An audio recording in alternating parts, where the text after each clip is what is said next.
Hello guys, how are you guys doing? I hope you guys are doing well. Thank you very much for stopping by. If you've not subscribed to my channel, please kindly do so. It will really mean a lot to me, for that is the encouragement I got in putting up all this lovely video. Alright, in this tutorial we'll be learning how to draft, cut and sew this lovely straight palazzo pant. All you have to do is to watch till the end. Hello guys, in this tutorial we are going to be learning how to draft, cut and sew a straight palazzo pant.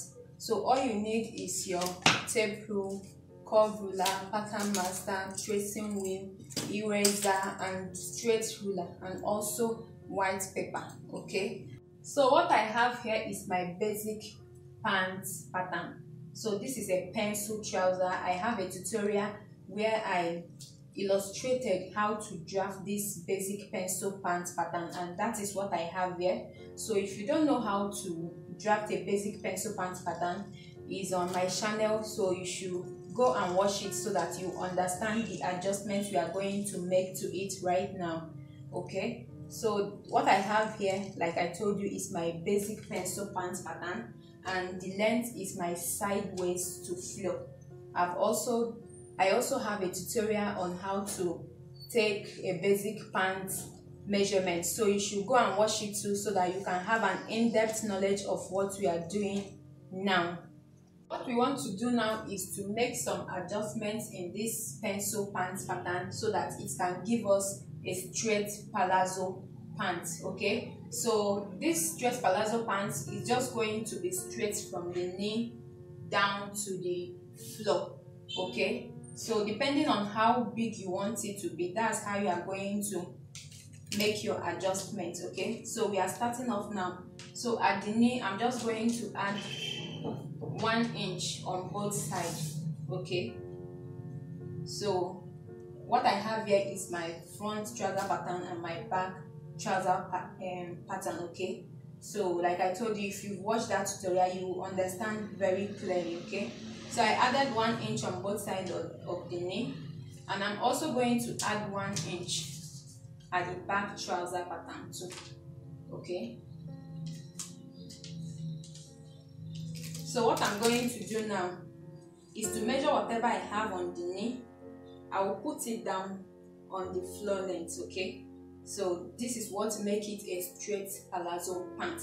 If you want it even more bigger, you can increase this 1 inch to 2 inch or 1.5 inch depending on what you want. Okay, but I just want to make it 1 inch on both sides of the knee. Okay, so what I'm going to do is to measure whatever I have on the knee line. I will put it down on the floor line. Okay, so I measure what I have from the center to this, and I'll also put it down from the center line of the floor length line. Okay, so I'll also measure whatever I have here from, so I have 5 inch from this point to this point. I'll also put it down from this point to this point. I hope you understand what I'm doing. If you don't understand, always drop in your question. Okay, so what I'm going to do now is to connect it like so. So wherever the ruler touches, just connect it from this point to wherever your ruler touches this line. Okay, just connect it and connect the rest down. Okay, straight palazzo simply means that you are having whatever you have on your knee line, you are having it on the sideways to floor line so that it can be straight and not pencil. Okay, so since it's a palazzo trouser, it has to go down, but if it's a pencil trouser, it's stopping at your sideways to ankle line.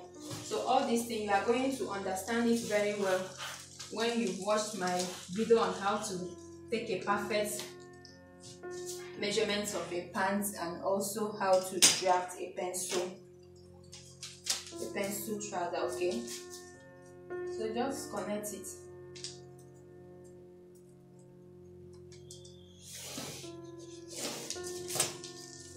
So, and also at the back trouser pattern, I added 1 inch from this point. I'm also going to connect it like so. So just place your ruler wherever it hits this line, just connect it. And at the hemline, I'm also going to come out by 1 inch. Okay, and I will connect it with my straight ruler.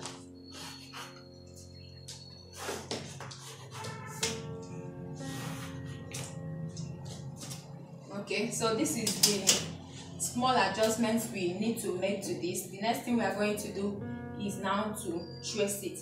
So what we are tracing is the adjusted one. Okay, so this is our straight palazzo and this is our straight palazzo. So this is what we are tracing. We are not tracing this former line, we are tracing the new palazzo pants we adjusted. So I'm just going to mark this line so that I will know that this is not the line I'm tracing, this is the line we are tracing. So I will go ahead and trace it out so that we can proceed with the sewing. So to trace the front straight palazzo pants, you are going to start from here and to your new adjusted line all the way here. You follow your new adjusted line and all the way here. So then for the back, you are going to put a fresh paper under and you trace from here all the way here, all the way here, then your new adjusted line all the way here, then you follow your new adjusted line all the way here. Okay, you don't need seam allowance because when we drafted this we've already added seam allowance. Okay, so I'll go ahead and trace this and I'll be back to show you guys what next.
So guys, after tracing the front and back trouser pattern, this is what I have. So this is the front straight palazzo pattern and this is the back straight palazzo pattern. So I marked 148 downwards. I'm going to fold it in. This is because I'm going to put a band. Okay, so I marked 148. The band height I'm putting is 2 inches, but I'm going to cut 2.5 inch for seam allowance. But here I marked 1.5 inches so that by the time we take the 0.5 inches seam allowance, the 2 inches band height is going to replace it. I hope you understand. Just mark 1.5 inches downward from the top of your trouser pattern and fold it in. So you fold it in before you use it to cut on your fabric. Okay, so I'm going to go ahead and use this pattern to cut out my fabric. Okay, I'm just going to cut 2 pieces of each, 2 pieces for the back and 2 pieces for the front. I'm going to go ahead and do it and I will be back to show you guys what to do. Then for the band, all you have to do is to cut a band height of 2.5 inches, and the length should be your waist circumference plus extra 3 inches. Okay, so I'll do all that and I'll be back to show you guys what next. So guys, I've cut out the trouser just like I told you guys. This is the front, this is the back. It's 2 piece. Okay, and also this is the band. You cut it on fold. Okay, the height is 2.5 and the length is your waist circumference plus extra 3 inches. So what I'm going to do now is to remove this pattern. Okay, I'm going to remove the pattern. So this is the back. I've removed the pattern. What I'm going to do is to go to my sewing machine and join it at the crotch. Okay, you see how it is? It's 2 piece and it's right side facing each other. So go ahead and join it at the crotch. I'll do the same thing for the front. I will also join the front at the crotch. I'll be back to show you guys what next. So guys, you can see that I've joined both the front and the back at the crotch line. Okay, I've joined it by 1/2 inch, and I've also joined the front by 1/2 inch. So what I'm going to do now is to go and join both the front and the back from the crotch. Okay, so this is super easy guys. If you watch my video on how to make a basket trouser, you will see that it's the same process. Okay, so I'm going to pin both of them at the crotch like this, and I'll go and sew it all the way down. So I'll pin it and sew it with 1 inch seam allowance. Okay, I'll pin it and I will sew it with 1 inch seam allowance at the crotch. So guys, I have pinned them at the crotch. So make sure that the both crotch align. Okay, so I'm going to go to my sewing machine and I will go and join it by 0.75 inches or by 1 inch. Okay, so it depends on how free you want it. You can use 0.75 inch and join it all the way down. So I'll do that and I'll come back to show you guys what next. Guys, after joining it on the crotch by 0.75 inch or 1 inch according to how fitted you want it, you should go ahead and pin it at the side and also join the side by 1 inch. Okay, so you decide where you want to put your zip, whether left or right, but I'm going to be putting my zip on the right side. So while joining, I'm going to leave at least 10 inches from the waist. Okay, so I'm going to stop somewhere here. While I join the rest with 1 inch, I will also go ahead and join this side with 1 inch. Okay, so guys, I'm done joining it at both sides, and this is the space where I'm going to fix in my zip. So before I fix my zip, I'm going to join the band. So you can see I've weaved this band. Okay, I've weaved it. What I'm going to do now is to join it before putting my zip. So right side facing each other, you are going to pin it down and join it all the way. So after that, you are going to put in your zip, and that is it guys. So guys, we've come to the end of this tutorial. If you are not yet subscribed to my channel, please kindly do so. This will really mean a lot to me. Thank you very much for watching till this time. If you have any question at all, kindly drop it on the comment section. I will attend to that. Alright guys, I will finish it up and I will put it on so that you guys can see how it looks. Bye.